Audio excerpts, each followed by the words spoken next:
اعوذ باللہ من الشیطان الرجیم بسم اللہ الرحمن الرحیم السلام علیکم ورحمۃ اللہ وبرکاتہ رب اشرح لی صدری ویسر لی امری واحلل عقدۃ من لسانی یفقہوا قولی۔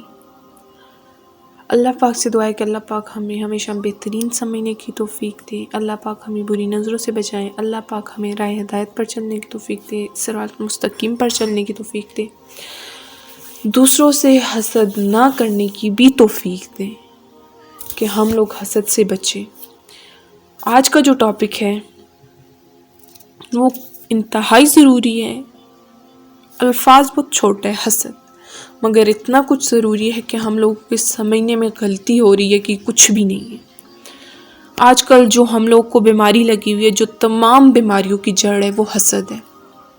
دوسروں سے حسد کرتے ہیں ہم لوگ، ہمیں نہیں پتہ چل رہا ہوتا ہم لوگ حسد کر رہے ہیں، مگر ہم لوگ کر رہے ہوتے ہیں۔ اور یہ ایسی بیماری ہے کہ ہم لوگ دوسروں کی باتوں میں دوسروں کی خوشی میں خوش نہیں ہوتے، دوسروں کی خوشی میں شریک نہیں ہوتے، تو ہم لوگ اندر ہی اندر گڑ گڑا رہے ہوتے ہیں، ہم لوگ خود ہی خود کو بیماریاں لگا رہے ہوتے ہیں۔ وہ حسد روحانی بیماریوں کی جڑ ہے۔ ہمارے نیک اعمال، اچھے اعمال جتنے بھی ہیں ضائع ہو جاتے ہیں، راکھ ہو جاتے ہیں جب ہم کسی سے حسد کرتے ہیں۔ بہت بری بیماری ہے۔ اس حوالے سے ہم لوگ بات کریں گے، اور انشاءاللہ ہم لوگ خود سے عہد بھی کریں گے کہ ہم لوگ کسی سے حسد نہیں کریں گے۔ یہ ٹاپک سننے کے بعد انشاءاللہ ہم لوگ پوری طرح اس پہ ایگری ہو جائیں گے۔ حسد کا جو لفظ ہے نا، ہستل سے بنا ہے، جس کے معنی چیچڑی کے ہیں۔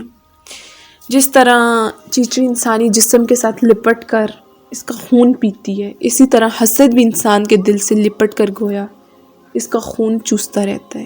اس لیے اسے حسد کہا گیا ہے۔ انسان اندر ہی اندر ختم ہو رہا ہوتا ہے۔ قرآن پاک میں سورۃ الفلق میں کیا کہا گیا ہے؟ وَمِن شَرِّ حَاسِدٍ إِذَا حَسَدَ۔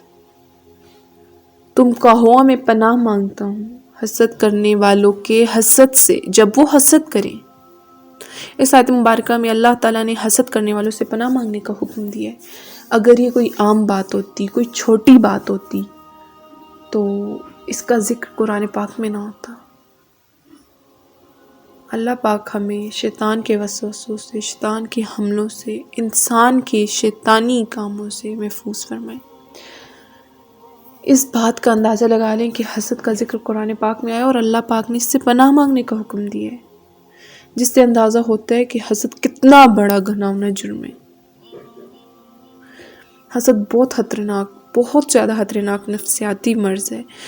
حسد جب حد سے زیادہ تجاوز کرنے لگتا ہے نا، تو انسان درندہ بن جاتا ہے، انسان حیوان بن جاتا ہے۔ یہ حسد انسان کو حیوان بنا دیتا ہے۔ اس لیے حضور صلی اللہ علیہ وسلم نے فرمایا، کیا فرمایا رسول اللہ صلی اللہ علیہ وسلم نے؟ مجھے اس بات کا ڈر بالکل نہیں کہ تم میرے بعد مشرک ہو جاؤ گے، البتہ میں اس بات کا اندیشہ کرتا ہوں کہ تم آپس میں ایک دوسرے سے دنیا کے مزوں میں پڑھ کر حسد نہ کرنے لگو، ایک دوسرے سے بازی لینا چاہو گے، وہ کیا حسد کی بنیاد پر۔ انسان کسی نہ کسی سطح پر حسد کے کسی نہ کسی لیول میں مبتلا ہے۔ ہر انسان دوسرے انسان سے آگے بڑھنا چاہتا ہے، اور کسی انسان کو اس کا خونی رشتہ ہی کیوں نہ ہو، اس اپنے سے زیادہ، اپنے سے آگے بڑھتا ہوا نہیں دیکھ سکتا۔ دنیا میں پہلا قتل حسد کی بنیاد پر ہوا تھا۔ اسی حسد کو کفر سے تعبیر کیا گیا۔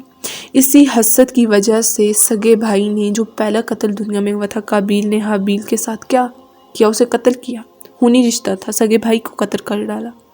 نبی اکرم صلی اللہ علیہ وسلم نے کیا فرمایا؟ حسد سے بچو، کیونکہ حسد نیکیوں کو اس طرح کھا جاتا ہے جس طرح آگ لکڑیوں کو کھا جاتی ہے۔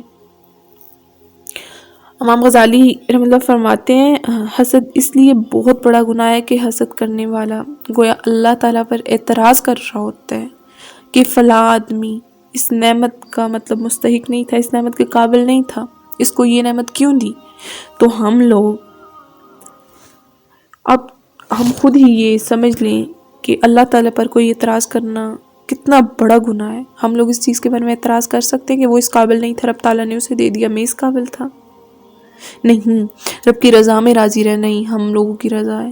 اسی میں ہم لوگ خوش رہیں گے.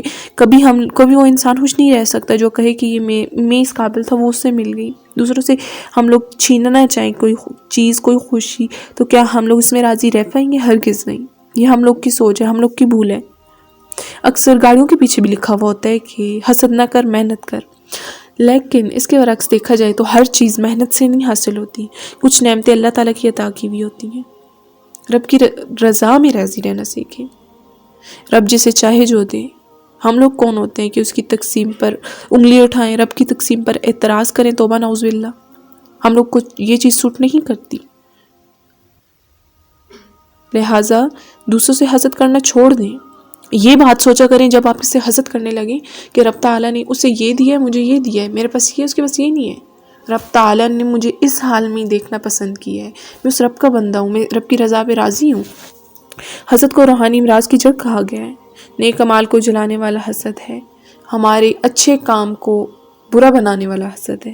اللہ تعالیٰ ہم سب کے دلوں کو مطمئن فرمائے اور قلب سلیم عطا کرے. جب بھی کسی کی تعریف سنیں تو ہم لوگوں کو الحمدللہ کہنا چاہیے، ماشاءاللہ کہنا چاہیے. کہ پیارا ماشاءاللہ کتنا خوبصورت ورڈ ہے، ہم لوگ کو سمجھ نہیں لگتی. جب ہم کسی کو دیکھ کے کہتے ہیں نا ماشاءاللہ، اللہ تعالیٰ اسے اور عطا فرمائے، تو فرشتے کہیں گے آمین. اور تمہیں بھی اس سے خوبصورت دعا ہو سکتی ہے کوئی؟ بالکل نہیں. رب تعالیٰ ہم لوگ کو سمجھنے کی توفیق دے، حسد سے بچے، رب کی رضا میں راضی رہیں. اسی میں ہی ہماری خوشی، بہتری، بھلائی ہے. آمین. جزاک اللہ.